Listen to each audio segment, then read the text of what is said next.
Okay, so welcome everyone. We have Prachi Kale with us today. We're very excited to have her.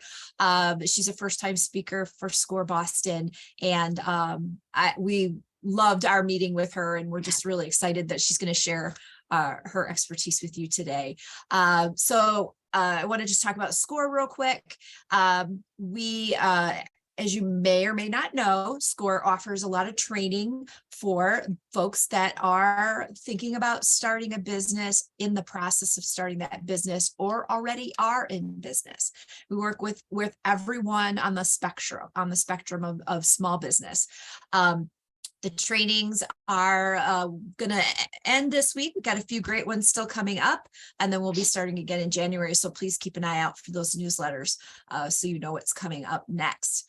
The most important thing that SCORE does is mentoring. Our mentors are volunteers. They have experiences from their past and an expertise that they want to share and knowledge they want to share with folks. And the sessions are always free. Mentoring sessions last about 30 to 45 minutes, especially that first meeting. And that first meeting will be a get to know you. They want to know what your goals are, and they will help start building a plan or a course of attack for you to help you reach those goals. You do not have to have a business plan already. You do not have to have your business registered to come and talk to us. In fact, if you're in that beginning stage, the earlier, the better. We can make sure you're doing things in the right order and staying on track, so to speak. So you may be wondering how you can get a SCORE mentor. It is very, very easy. You can put a note in chat, and I'll make sure someone reaches out to you, or you can go to our website for the chapter, for one of the chapter websites, and I will put those into the chat here momentarily for you. While you're there, take a look at those websites. There's just tons and tons of information for you to dig through in the library section, all kinds of templates and little short presentations, et cetera, et cetera. So definitely take a look there. So we are planning on using Q&A, and that Q&A will be for questions you want asked to the presenter. Most of those will be asked at the end, but please put questions that you want asked to the presenter in the Q&A. Chat will be for everything else, and I do believe she plans on interacting with chat with you today. So I'm going to stop talking, and we're going to get on with it. And I welcome Prachi Kale. It's all yours. Thank you, Teresa. Excited to jump in. Okay, so just before I start, can everybody see my screen? Yes, you're all set. Okay, perfect. Okay, so we're here to talk about brand building and networking for entrepreneurs. And, as Teresa was just talking about, those of you in the beginning of your journey, or actually any part of your journey, I congratulate you for taking that step and just showing up here to learn.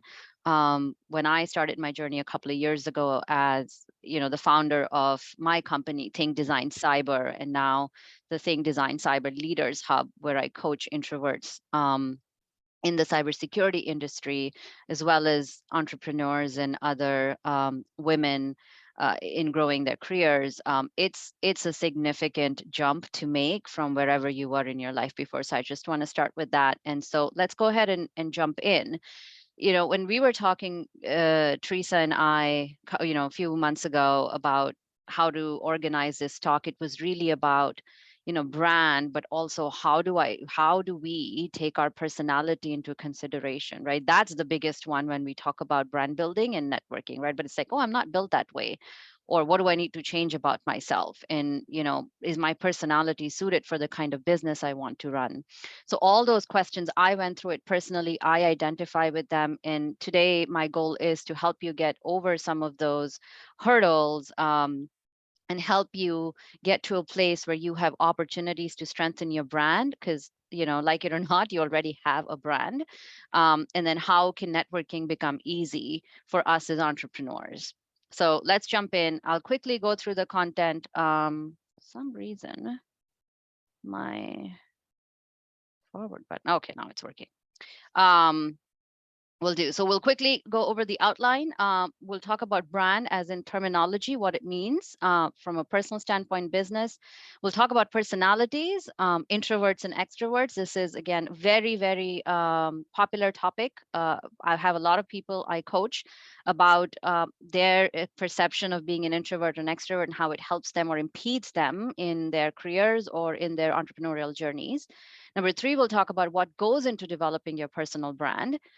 And what it means to go to market with your personal brand, and then identifying opportunities to strengthen your brand, where I'll give you some golden keys that you can think about it and apply in your day-to-day roles. So brand, what does it mean? So we'll go over 4 terms. Number one, on the business side, the left-hand side, that's not what we're going to focus on today. That is simply stating what a business brand is and what does your brand personality mean for your company, right? Your company story, values, and services presented externally, right, is your business's brand. Your brand personality is the personification of your company brand, right? It's a sum total of your company values, which can be an extension of your personal values, the story of how your company came together, the products and or services that you offer through your company or you're planning to offer through your company, and the way it's led by you and your leadership team. Right now, you could be a solopreneur, and some of you may be in the expansion stages of your company. So that's purely from the business and brand personality standpoint. Now, there is a lot of material, there's a lot of support out there around this. There's a lot of marketing PR companies and resources available. What we're going to focus about is brand as it means relating to your personality, right? What is that?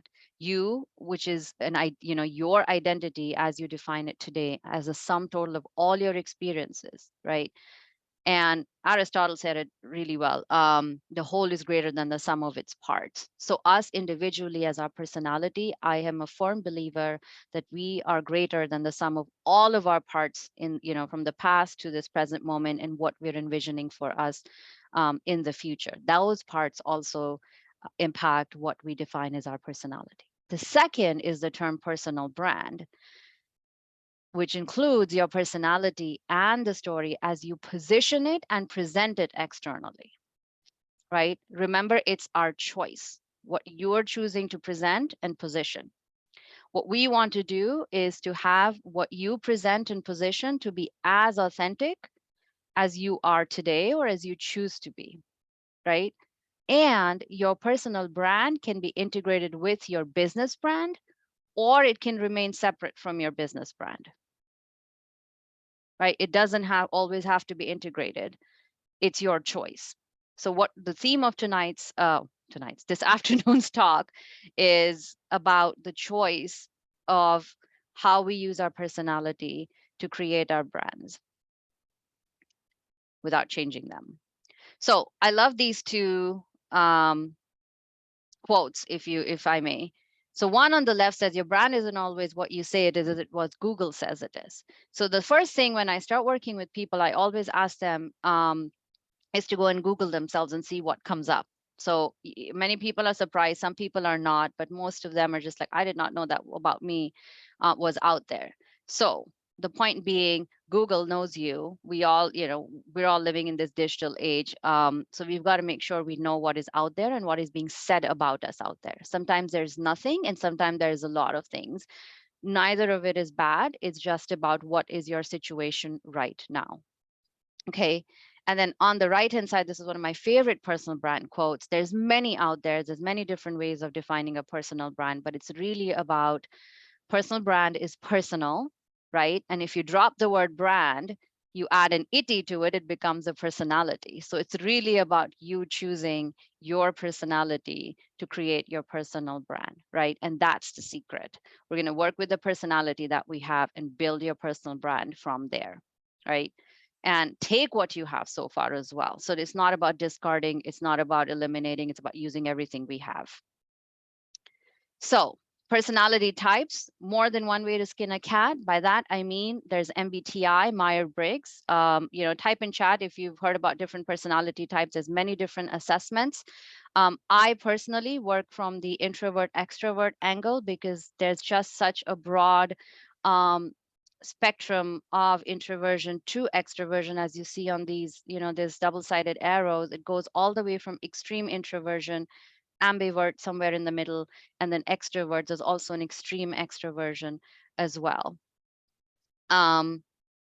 So other than, so we'll put MBTI, Hogan, all those different other personality assessments to the side and focus from an introvert extrovert standpoint, because this really starts to affect people saying, oh, I'm an introvert, I can't have a personal brand, or I can do this or I cannot do that. And same way for extroverts, I'm an extrovert, I'm not this kind, I'm not built this way.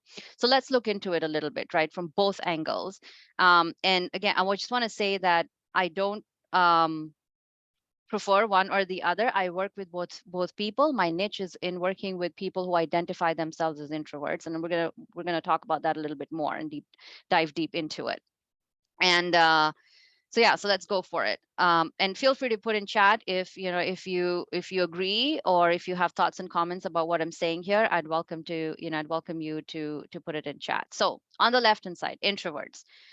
The key identifier for introverts, as research is putting out there, and we'll go over the myths that people think, but as research is putting out there, is our sensitivity to prolonged stimulation. And I said our because I'm an ambivert that skews introvert, but I was forced to be an extrovert when I was a child. I was the first kid growing up in India. I had no choice when guests would arrive in our house, and I would have to go out and say hello and offer them beverages and strike a conversation, entertain, do all of those things. So that's why I said I was a forced or a learned extrovert. And so I kind of adjust, depending on the situation, which I later figured out was a superpower and not a limiting factor for me. So jumping back, so our sensitivity to prolonged stimulation, low threshold on the introvert side. On the extrovert side, higher threshold. Doesn't mean, 0 and 10. It can be a longer spectrum. It could be a little bit higher or it could be higher. But so prolonged stimulation in large groups, in events, any one-on-one conversations, any kind of setting, if that stimulation is too much, then that's the threshold levels. Introverts are naturally active listeners and reflective. Doesn't mean every introvert is a good listener, but their natural propensity is to be better listeners. On the extrovert side, thinking out loud is a trait. I sometimes think out loud when I'm trying to solve problems, but they can also be active listeners. It's not that they're not active listeners because they think out loud. Introverts, selectively social, but also love conversations and spotlight. My sister is a great example. She's a movie director in Bollywood, and she's a self-proclaimed introvert.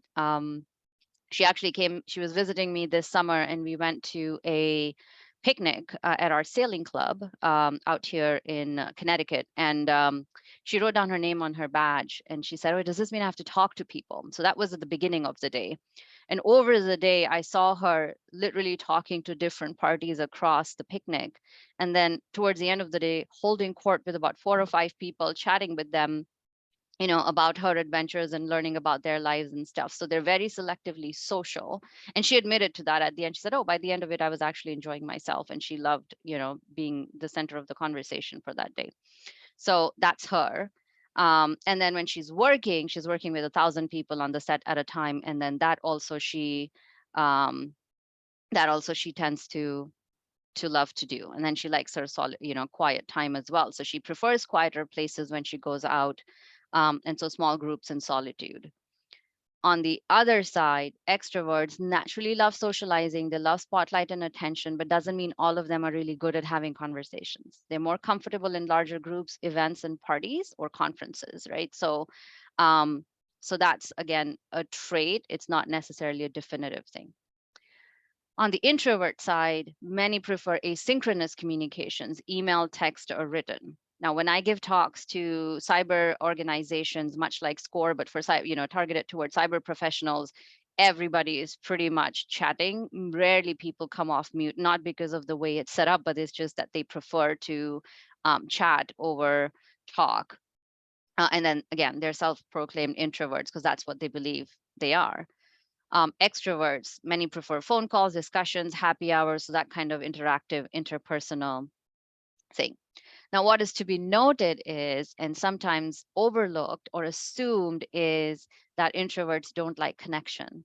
And that is the one thing that I vehemently disagree with, because as us as human beings, we all love connection. It's the type of connection that energizes us. It's the type of connection that fulfills us that matters. So all of us, regardless of us being introverts, extroverts, wherever we're on that spectrum or scale, we love to be seen and to belong. And then from a networking standpoint, because that was a topic of today, both parties equally, many of them say it's either boring, it's scary, I don't like it, I don't like to be in situations where I don't know people, or they think it's shallow. And that is common across both groups. So that may come as a surprise. A lot of people think it's only introverts, but it's not. So I was listening to a podcast the other day, and one of the people quoted a psychologist, I believe, or a therapist, Virginia Satir, who said she did a study, I don't know why, but she discovered that there were 250 ways to wash dishes. And that struck me surprisingly, and I said, really? But if you really start to look at it, every family, every group, every whatever, if after a party or after an event, if you're washing dishes, everyone has a certain style to do it. I recognize I have a certain way I do my dishes, and I I realize my sweetie also does dishes in a different way. Now, why is that relevant here? Was because we think about introverts and extroverts, and we think in one way, and we think about it from a lens of how we assume introverts and extroverts are.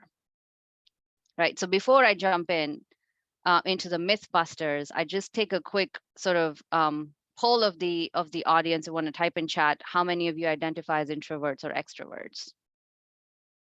So feel free to type in chat, or if you identify as an ambivert, that's fine too. Just wanted to get a sense. Okay, thank you, Don. Introvert. Amazing. Pretends to be extroverted. Yes, that comes up. Thank you for sharing. I appreciate your honesty. Much more introvert. Thank you, Miriam. Okay, so yeah, see, all of us who are out here, we think we're introverts, so we're a certain way. And as I defined to you, sort of when you put both introvert and extrovert side to side, you actually see, the nuances are very, very, very small. Okay, so then there's the Mythbusters that start to come in. I'm going to go through 10 of these very quickly with you. One is how they gain energy. I call this the filling up your cup in my coaching sessions with clients. About how do you energize yourself before any kind of event or any kind of work that you're doing? How do you get into your flow mode, right? Both enjoy social interactions and connections. Remember that. So the myth that introverts only gain their energy from solitude, or extroverts only get their energy from group discussions or group settings, that's false. There is data out there. Adam Grant, actually, of Wharton and the Outliers fame, has done a nice study on this. Susan Cain is another really good resource. Her book Quiet gives you a lot of good information about introverts if you're interested to do that. There's a lot more. There are a lot more resources out there. TED Talks, even. I'm actually writing a blog on resources for introverts and extroverts for Mythbusters. But number one, how they gain energy, filling up your cup before any kind of interaction or any kind of event that is important to you, right? And what keeps you in the flow state and keeps you from burning out at 1,000 miles an hour. How many of us introverts feel that all the time, right? Very close to burnout. We're always in the do mode. So that is really an important distinction. So one of my clients likes to run the day before if he's going to some networking session or if he's going to some big event. He's an entrepreneur. And then another client of mine, she is a cybersecurity leader. And before any networking session, which she's required to do as an executive in many different conferences and other situations, she actually goes to the event 20 minutes early and has a cup of tea there at the bar, which is ironic, but she does. That's her way of filling up her cup. So one of them is an extrovert. The gentleman proclaims to be an extrovert, and the woman says she's an introvert. But both require filling up their cup before any event, and to stay in that sort of flow mode. Okay. Number two, Introverts are far and few between. Nope, we're not a minority. 40% or more population in the US identify as introverts, and especially in technology and cybersecurity. And that went with the notion of, or the stereotype of a techie or a cybersecurity professional, that they're sitting in this, isolated little data center typing away or coding away, right, in this little room. And that's not true. We are far, we are a lot of us out there. So we're not a minority. Number 3, introverts are naturally more creative and intellectual because they like to spend time alone and they like to reflect and think. Look at Einstein. He's a great classic example. But again, that is not true. That is actually a bias towards introverts that say it naturally makes them creative, intellectual, right? It allows them the natural ability to think and reflect, yes, allows them to be creative or to be in spaces that may encourage the creativity flow. Doesn't mean extroverts are not creative or intellectual, right? Both parties. Bill Gates claims to be an introvert. Surprisingly, Richard Branson is an introvert, right? But there are many other, Indra Nui, she's not an introvert, she's an extrovert. A lot of other leaders who claim, who are extroverts as well. And the names are escaping me right now. Extroverts are always attention seekers, loud, and better at self-promotion. Again, untrue. A lot of extroverts actually do not like attention. They like to talk to people, but they don't like to be on stage, right? Many of them are very apprehensive about promoting themselves when it comes to marketing, as entrepreneurs as well as corporate professionals. Self-promotion is something that everybody deals with. In my in my clientele, a lot of people have an issue with self-promotion, especially women. And that is not for being an introvert or an extrovert. That's just the way they perceive self-promotion as. Number 5 is public speaking. Introverts and extroverts both have public speaking anxiety, and some people do and some people don't. It's driven by anxiety or fear of audience responses and what the outcome of the talk is going to be, rather than introversion or extroversion. So if you automatically believe that introverts are not good at public speaking, that's actually not true. And Susan Cain, who I talked about as the author of the book Quiet, she actually spoke at a TEDx or at a proper TED talk, and it became viral. So she's actually pretty much out there. The idea is to desensitize yourself to the fear of public speaking, or to get over that fear, or learn to work with it. And that's something I work with my clients as well on many for many occasions that they face their fear about. Okay. This is okay. Number 6. This is also an interesting one that people are surprised to hear, as networkers and sellers. Larger networks mean more social media connection, but doesn't always mean quality. And we'll go over that when we go through our networking section in a bit. So it doesn't always mean if I have 5,000 plus connections, I'm a better networker. That's not entirely true. It's about what you're getting out of it. Extroverts are always better at it. Again, untrue. This is a skill that can be learned with planning and prep. Number 7, extroverts have excellent people and social skills, and introverts are shy and antisocial. Not true. Many, many, many examples out there of people who are introverts who are actually really, really good conversationalists. The idea of shyness or being reticent is a fear of social interaction. And extroverts can have it too. There are many extroverts out there who go into a networking session and really don't know how to work the room or charm the room or impress the people that they're meeting. So it's applicable to both groups. Number 8, introverts are better followers and extroverts are better leaders.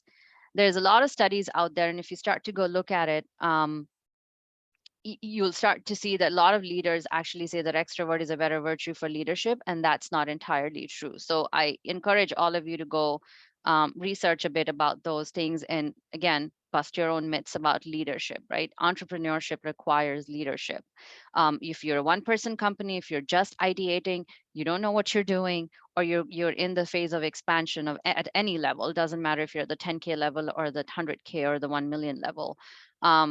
You are a leader as an entrepreneur, And so it doesn't matter if you're an introvert, it doesn't matter if you're an extrovert. Leadership is a skill. If you're an introvert, then you are better at working with certain personality types. You're better at active listening, right? You are, or naturally, your propensity to be an active listener is better. I correct myself, and reflective. So that gives you the opportunity to actually work with extroverts in a good way, because it complements the personality, right? And extroverts, on the other hand, because they are more conversational, or naturally more conversational, more comfortable in a group setting, actually can work with the introverts better, in drawing out their thoughts, in drawing out their conversations, or striking, sort of that relationship when it's needed. So both parties, introverts or extroverts, have innate leadership abilities. And remember, leadership is a skill that can be learned. It's not like we're always born with it.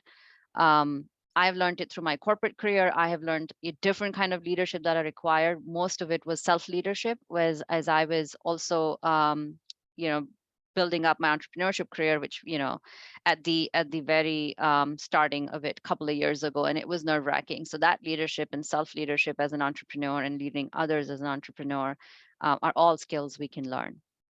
Number 9, the loudest talker always has best ideas. Absolutely not. Again, numerous studies out there, about how the loudest talker does not always have the best idea. He's probably the loudest in the room. But us as leaders, again, depending on which situation you're in, I've seen this several times in corporate settings. I've seen this several times in even entrepreneurial group discussions around a certain topic, or idea sharing sessions. Does not mean that introverts have bad ideas, or the introverts cannot talk out loud. And number 10, this is the most important one. If you don't remember anything, but just remember that once an introvert or extrovert is always the same, that is not true. You can switch depending on the circumstance or situation. You may already be switching without even knowing it, depending on the circumstance or situation that you're in. So I invite you to self-reflect on the last one, to say, could I already be, shifting across the spectrum depending on how my day is unfolding? Okay, so what goes into developing your personal brand? We'll do a little bit of switch here. So as we looked at it, we looked at what traditionally is defined as introversion or extroversion, and then we looked at some of the myths there, right? So what we believe our personality is as an introvert or an extrovert is really driven by our mindset and what we assume an introvert or an extrovert is. And that directly impacts the personal brand, as we saw what Adam Ritchie was saying, right? It's really your personality that becomes your personal brand. And so how we identify ourselves and label ourselves as introverts and extroverts, and then the traits we assign to ourselves, saying, I'm an introvert, so it's really hard for me to network, or it's really easy for me to talk to different people, or I'm an ambivert, it really starts to become your personality, because that's how you define your self-concept. That's your subjective reality of yourself. You may or may not be like that. And may actually be doing you a disservice by putting yourself in a situation where, say, I am an introvert or an extrovert, so I can do this or I cannot do this. I'm just going to pause and let that sink in, because at this point, when I'm working with, coaching clients, it's like a light bulb moment, right? So we have the choice to choose, even if you identify as an introvert, what aspects of introversion do you want to take forward with you, or all of them. There's nothing wrong about it, but just to know that, these labels alter our self-concept, which then ultimately impact the way we are showing up and the way we're choosing to do things for ourselves. And that directly impacts our entrepreneurial journeys.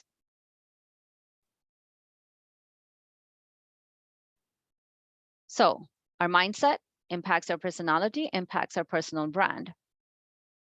All right, so 3 aspects. Remember concentric circle figures. If you're starting from inside out, who you are, highlighting your personalities, owning what it is that you are bringing to the plate as part of your personality, be it an introvert or an extrovert or an ambivert, right? Who are you leaning on and what is influencing or affecting you as you're owning your personality, right? That lean on could be supportive or unsupportive. That's those are some distinctions we have to start making when you start to think about your personality that ultimately becomes your personal brand. Right. And the last one on the outside is, we'll jump into this a little bit more. What do you want to create? What's the perception? Remember, I said it was the perception and the positioning, right, of your story, and what are you bringing to the table? What is the impact you want to create with your personal brand? You could just be out there as, a personal brand, Prachi, as the co-founder of Think Design Cyber. But what is the impact that I want to create with the company I've created and with me as the co-founder of it? And what do I want to tell people about me, and what influence I want to create coming out of my personal brand? Because our brand really gives us power once we start to create a group of people who start to believe in our personal brand, start to believe in our opinions, our thoughts, and what our knowledge and our expertise we're bringing in as entrepreneurs and the solutions we're offering to the market or to our target market. So personal brand is a whole package. I'm not going to read this slide, but it's really who you are as a whole person. It's not just what you know. People think, okay, it's my brand. What do I have as education, expertise, or skills, right? What am I wearing? What am I saying? All of that. Plus, it's also how people are experiencing you, be it online, in person, both ways. Non-verbally is equally important, right? So body language, talking about your energy, how you're showing up, your vibe, all those things that are subconscious also impact and go into your personal brand. So a lot of these different nuances start to come in, right? And you have to get very clear about this. So the 3 concentric circles is a really good way to start thinking about your brand. And so who you are and what influences you, this is a picture much liked by everyone who sees it. It's a very easy reference point. What's your self-image, right? When we talked about personality, what are the traits you're identifying it? That's really your self-image as well. Your aspirations and your story. All those 3 things. Your story is a culmination of everything from the past to present. Your aspiration is present, future. And your self-image is your self-concept right now, right? In all these different areas, things that we cannot control for the most part, right? Societal expectations, technology, innovation, social media, how that's evolving, right? Politics and news, we're part of it, but we cannot directly, most of the time we feel like we cannot influence that. But everything else around the smaller circles, you can, right? So bringing all those in as a big picture perspective really starts to help. And so if you're in the beginning of your entrepreneurial journey or wherever you are, it's a constant process. It's something that really annoys me because that means I have to keep working at it. It's never one and done. You think you're done, but it's not. You're always evolving.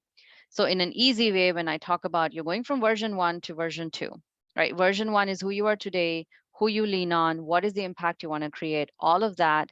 And you start to look at it into the V2 in the future to say, who do I want to be and what do I want to, present externally? And how do I position that? And that process really is getting from V1 to V2 is the personal branding process. And so once you've sort of created that, the idea is to go to market. And this is by far the topic where I get the most questions on, right? That is the piece where the self-promotion is required. That is the piece where marketing is required. And remember, this is separate from your business branding. This is separate from your business brand personality. This is about you and what you're presenting yourself out there, right? And how you are promoting yourself in situations or when you're representing your company, right? So one thing, it's always in context.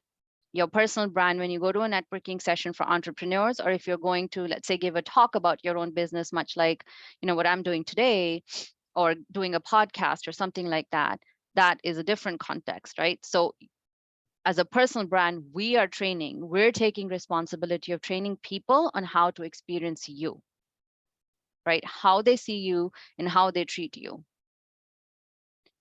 And it's totally in our control. And it's more subconscious and action-based rather than words.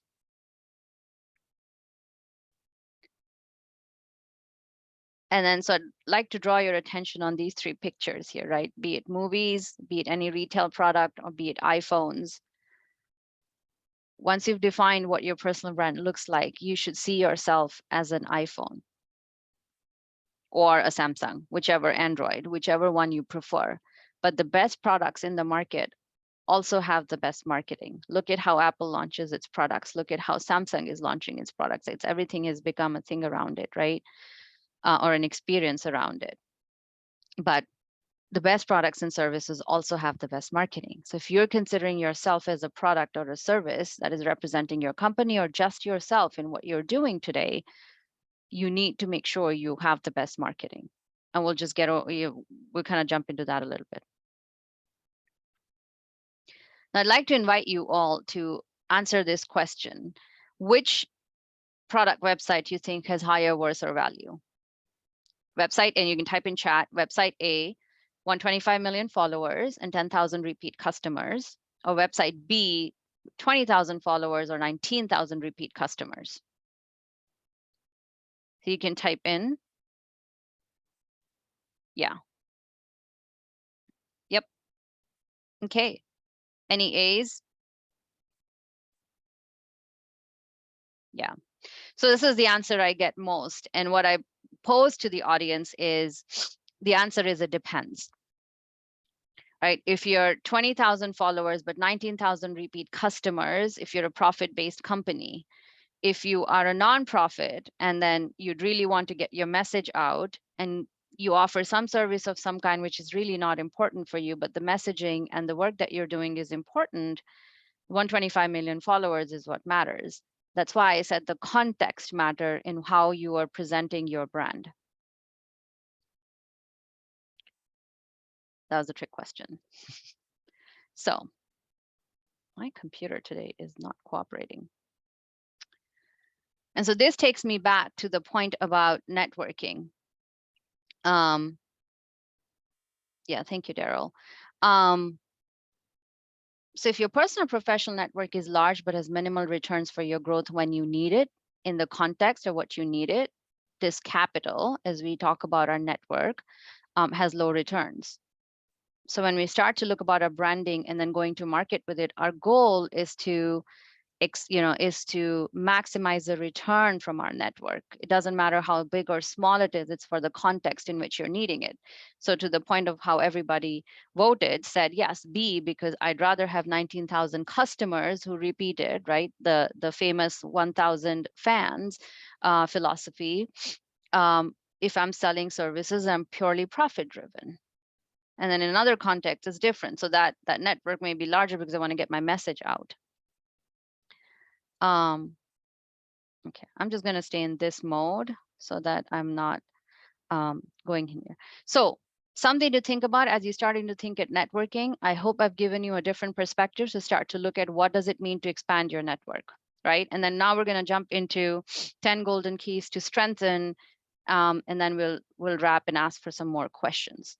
So the goal, again, in context, if you're networking with intention of what is it that you want to achieve, that clarity is extremely important.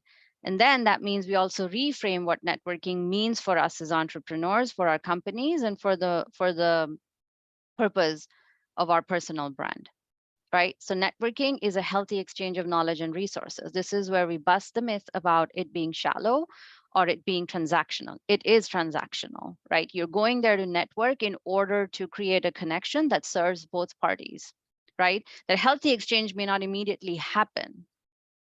You may have something to offer this person, but that person may not have something to offer you at the time, or vice versa. Both are true. The idea is, do you need that now or in the future? So that's a healthy exchange. So that's one way to reframe networking that really liberates us from thinking that networking is shallow. And people who are there for networking are there for the same purpose, right?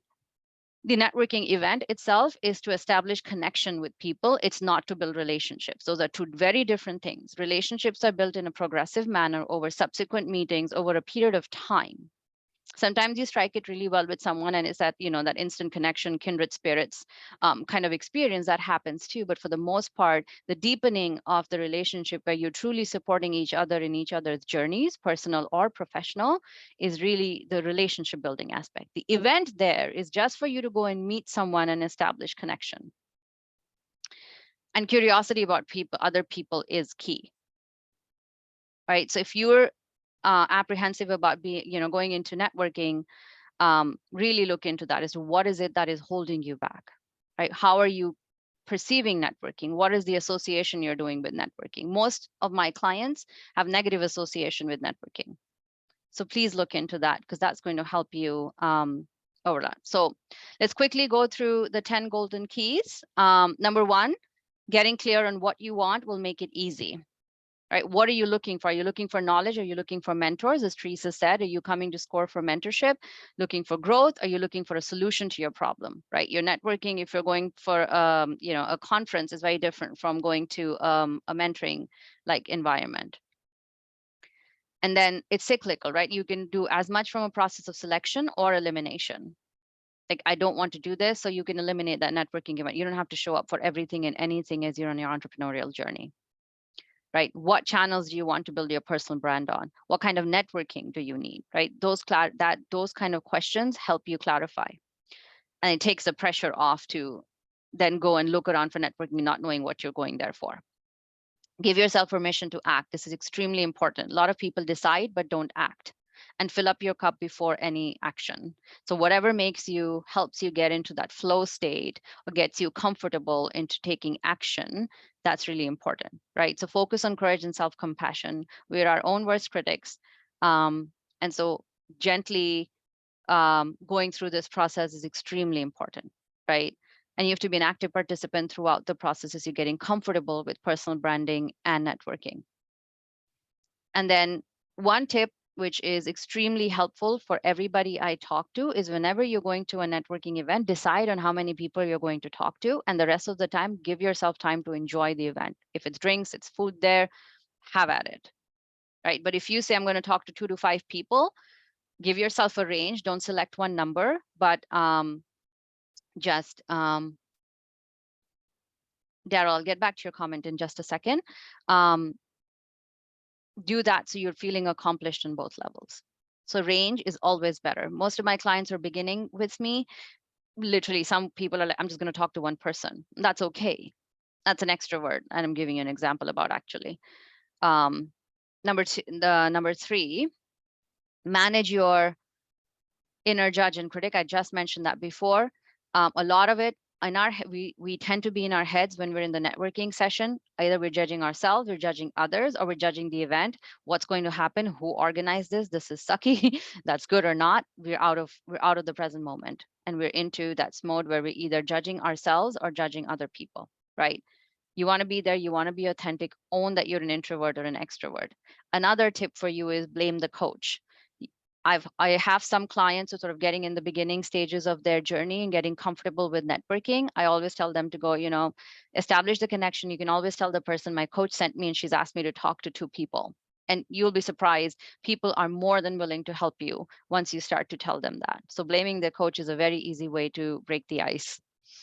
Number 4, address the fears of being seen, heard or unseen, unheard, and negative perceptions. So we all have these fears, right? We have fears of becoming visible because then we're opening ourselves to being judged, heard or unseen, right? So seen, heard, my apologies, or unseen, unheard, right? Or sometimes you go there with an opinion and nobody cares about it. That's fine too. The reward is that you're going there and you're presenting your opinion, you're presenting your knowledge, and you're presenting yourself as a person to connect with, right? And then the follow on around, how are you reaching out? How are you asking, how are you asking for help and guidance? And it's okay to ask for help and guidance from people. Asking for feedback and having conversations, right? So you're becoming more visible to people in the crowd that you want to be known, right? And one good way is always to start paying it forward. Always give other people constructive feedback, positive feedback throughout the conversation, and that helps. Right. Number 5, learn to make conversation with familiar and unfamiliar people. This is where the curiosity aspect comes in. This is a skill set you can use. Number 6, key steps to building network is to get comfortable asking for time. One thing, again, when you go into a networking session, you've connected with someone, always be okay to ask for time to say, hey, can we follow up with you? And honor your contact's time.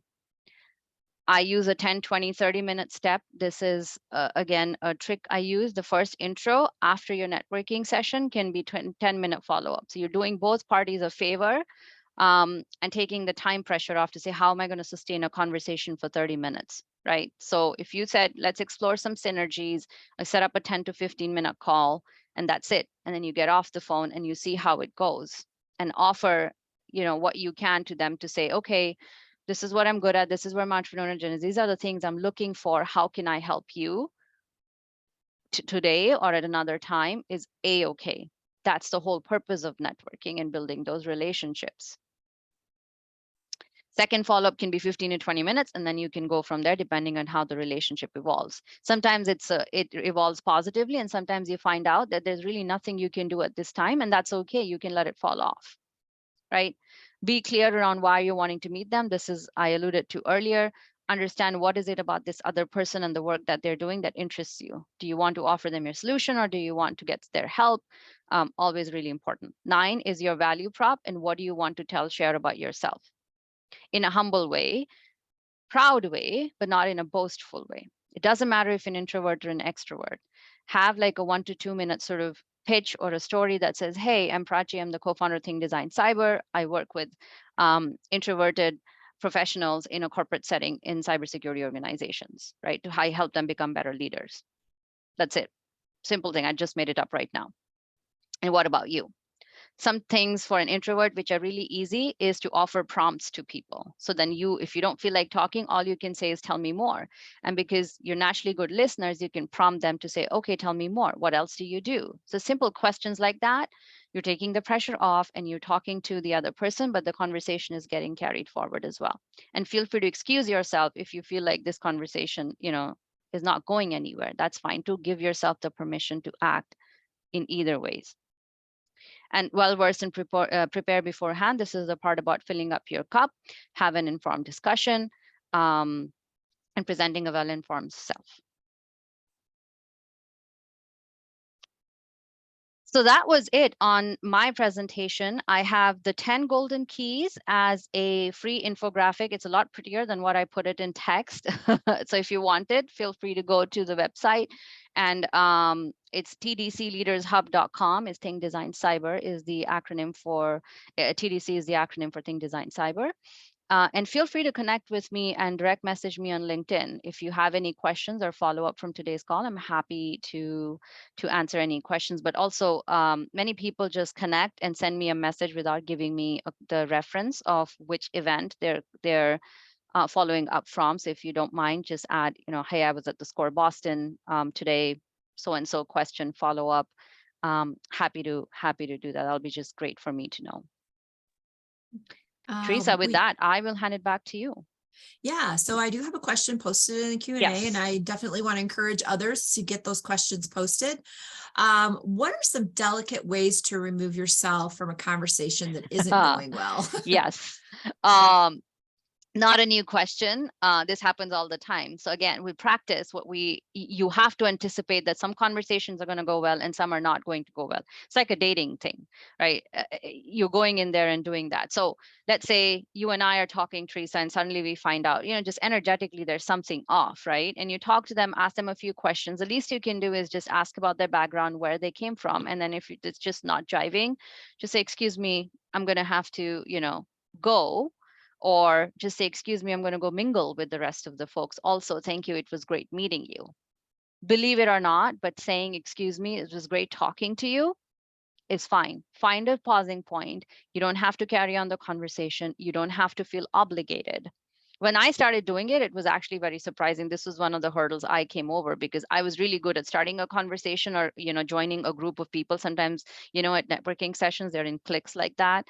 I was good at that, but I didn't know if I was getting bored or it just wasn't, jiving for me. I learned to say, excuse me, I'm going to go mingle with the rest of the folks, but it was wonderful to meet you. Or say, I've got to go to the restroom, or I'm going to go refill my glass. There's many different ways to excuse yourself, but the idea is that it's okay for you to do that. That's what trips us up most of the time. Great. Well, we have the comment that that was in chat from Daryl. Yes. Yes, it's more value. Yeah. One that becomes a relationship. not looking for just one egg, but a chicken. Absolutely. But then you've got to go look through the flock to find the chicken that's laying the egg, right? So you got to practice. So the connection point, absolutely. It's not to say it's only has to be done one way or another.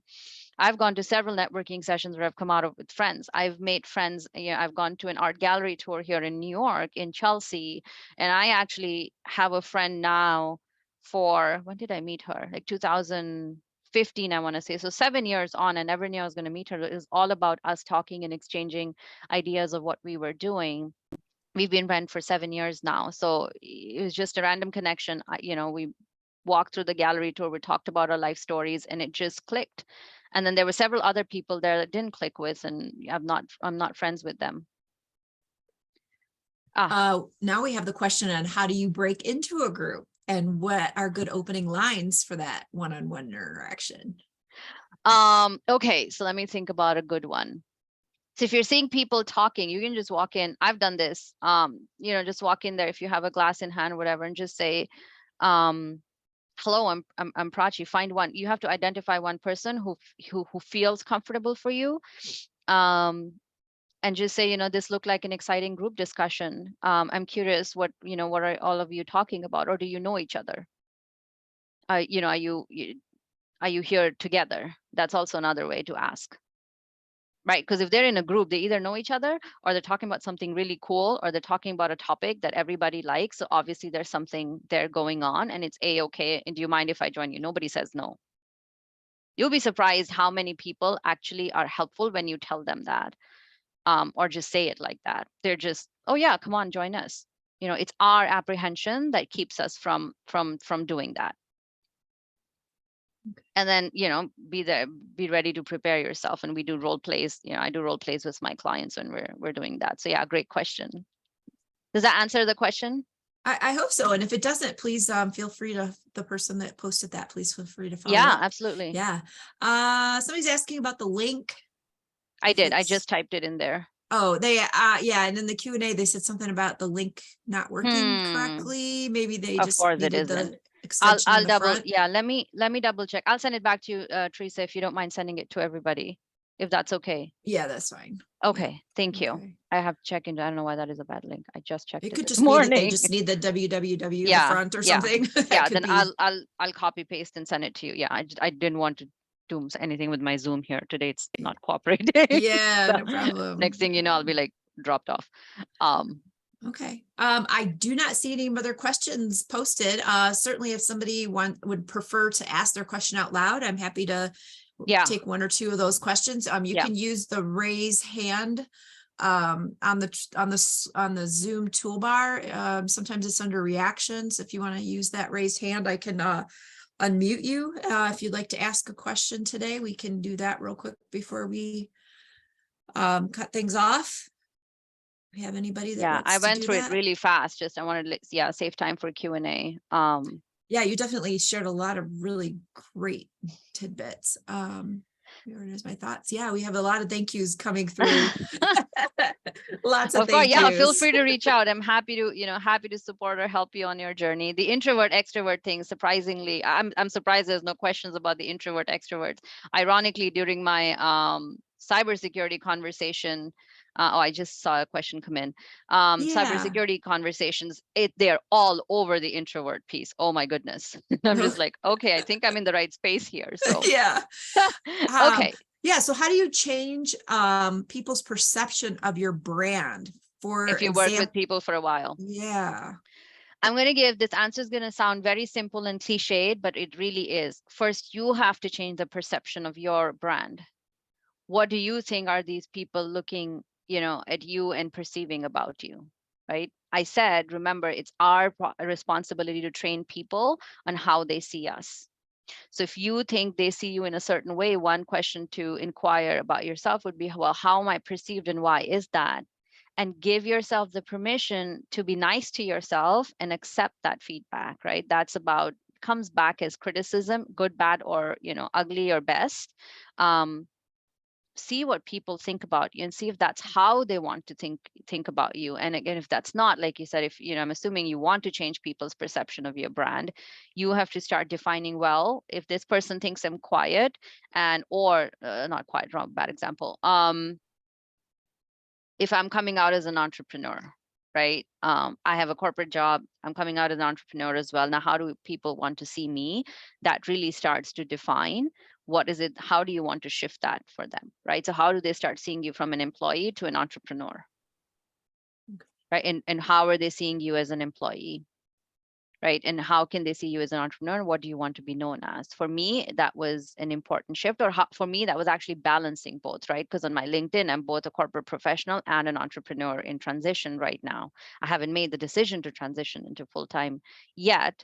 But for me, it's balancing both, right? So I also represent my company. I also represent my my current job when I'm going to conferences. So both are there. So I maintain my personal brand like that. So you can absolutely change the perception. It's about you identifying what that looks like and then figuring out the steps as I talked about to say, okay, now what can I do on my LinkedIn, in my personal one-on-one meetings, in the way I'm dressing, I'm styling, you know, all those things start to matter. And in my body language and how I'm talking to people or how I'm introducing myself, simple things like that. So if you're going to an entrepreneur, now I introduce myself to you as the founder of Think Design Cyber and Think Design Cyber Leaders Hub. Doesn't mean I can't have other companies, but for, you know, today's context and today's conversation, that was the important piece for me to share about my personal brand. Great. All right. I think we timed this out just about perfect. Yeah. Yes. So I just want to thank everybody for joining us Yeah. today. And mostly thank you to Prachi for giving this great presentation. And I hope to see you all again soon. All right. Thank you, everyone. Thank you. Thank you, Teresa.